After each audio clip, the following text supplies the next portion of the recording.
Welcome दोस्तों, आज का वीडियो आपके बड़े काम आएगा। अगर आप इस वीडियो को देखेंगे तो आपको निश्चित तौर पे भविष्य में लाभ ही मिलने वाला है, नुकसान नहीं होगा। तो इस वीडियो को ज़रूर पूरा देख लें आप। सबसे पहले तो मैं आपको बता दूं कि घटना क्या है।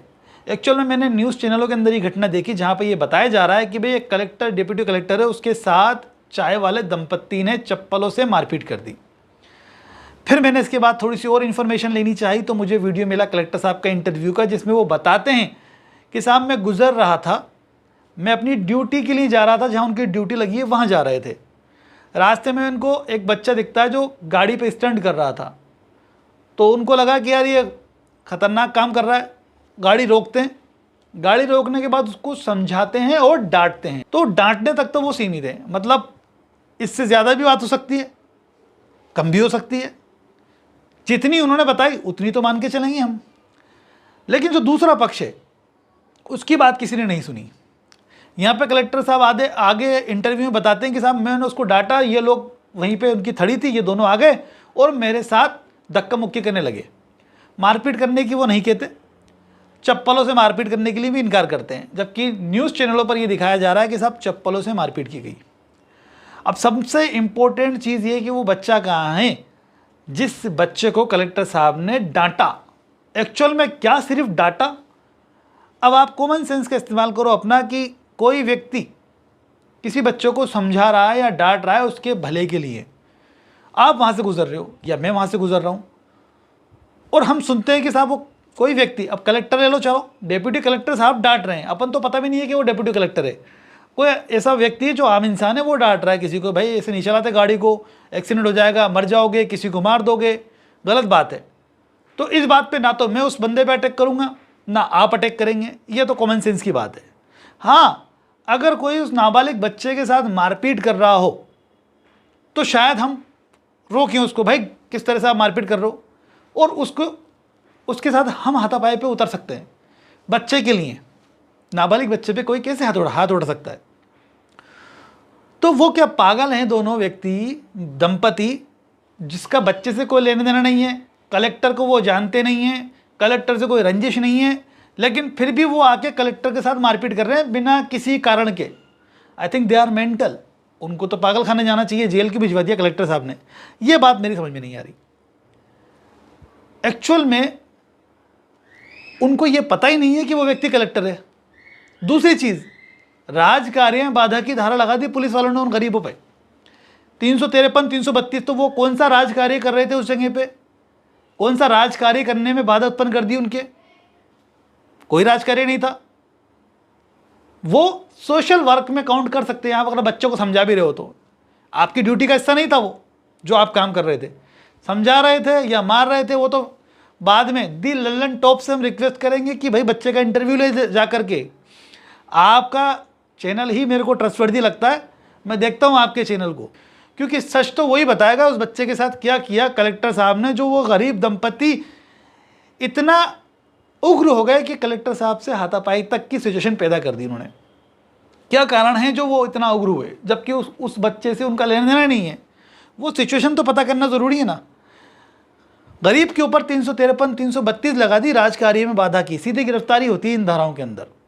इसके अलावा 506 लगा दी, धमकी दे रहे हैं साहब। क्यों देंगे धमकी, तुमसे क्या रंजिश है? 34 लगा दी। SC ST एक्ट की धारा लगा दी, जाति सूचक शब्दों से अपमानित किया। ये मैंने सुना पुलिस वाले से जिसने धारा लगाई, उसका भी इंटरव्यू है। अब साहब जो दंपति, वो पहले से जानते थे कलेक्टर साहब को, उनको पता था कि वो कौन सी कास्ट से आते हैं, तो जाति सूचक शब्दों का भी इस्तेमाल कर डाला उन्होंने। देखो आप, कहीं से भी लगता है कि सच्चाई है इस बात के अंदर। बाद में उन गरीबों की झोपड़ी को, थड़ी, चाय की जो थड़ी है, उसको भी गिरवा दिया गया है। आज की तारीख में निश्चित तौर पर जेल में है, क्योंकि जो 353, 332 है वो नॉन बेलेबल है, सीधी गिरफ्तारी है, मजिस्ट्रेट लेगा नहीं, सेशन कोर्ट में जाएगी बेल, सेशन कोर्ट में समय लगना है, उनको पता भी नहीं होगा कि शायद उनकी थड़ी गिरा दी गई है। तो मैं जो तुमसे कहता हूँ कई बार कि भाई जो भी पुलिस ऑफिसर होता है या कोई भी पब्लिक ऑफिसर, अधिकारी है, उसको आप टच ना करें भाई, आपको टच नहीं करना है। आपके साथ अगर वो गलत करता है तो कानूनी कार्रवाई करना चाहिए, कोर्ट का सहारा लेना चाहिए, कई बार मैं आपको ये बात समझाता हूँ, लेकिन आप लोग नहीं समझते हैं। आपके ऊपर अपने पावर का मिसयूज करके भी ये धाराएं लगाई जा सकती हैं। आपका हल्का सा मोमेंट कि भाई आप बस ये डुक बनाए ना तो 353 आईपीसी हो गया साहब, और आपने टच कर दिया हल्का सा, यूं भी कर दिया तो 332 भी हो गया। अब सीधी गिरफ्तारी है आपकी। करना ही क्यों इस काम को? वो जो करना चाह रहा है उसको करने दो, और आप पिट भी लोगे ना तो भी आपको सिर्फ कोर्ट में जाकर के मामला दर्ज कराना है या थाने पे जाके मामला दर्ज कराना है, ये करना चाहिए आपको। आपने ज़रा सा मूवमेंट भी किया तो बन गया केस आपके ऊपर। आप कुछ नहीं करते तो भी बन जाती है धारा। भाई जो अपने पावर का मिसयूज़ करना चाहे वो तो बना सकता है आपके ऊपर केस।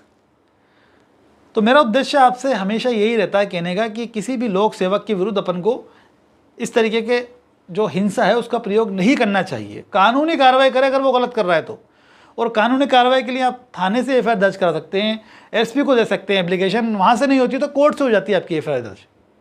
इन तरीकों का इस्तेमाल करना चाहिए।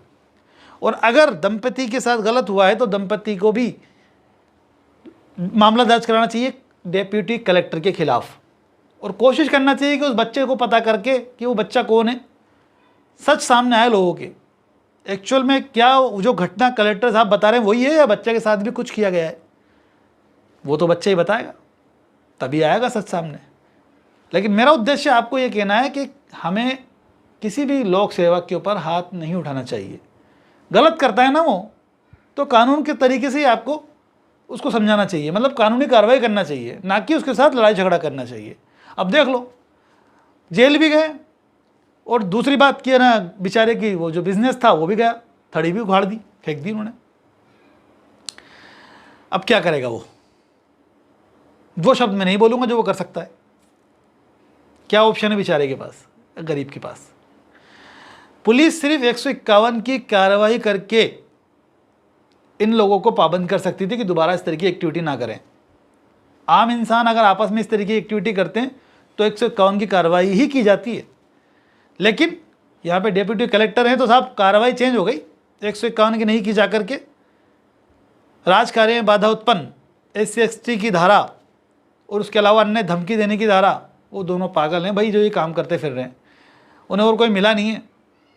एक्चुअल में वीडियो के अंदर ये बात भी आई है जो मैंने देखा न्यूज़ के अंदर, कि उनको पता ही नहीं है कि वो कलेक्टर है, और उनको पता ही नहीं है आप कौन हो साहब, फिर भी आपने उन गरीबों को बेचारों को जेल में भिजवा दिया क्योंकि आपके पास पावर है।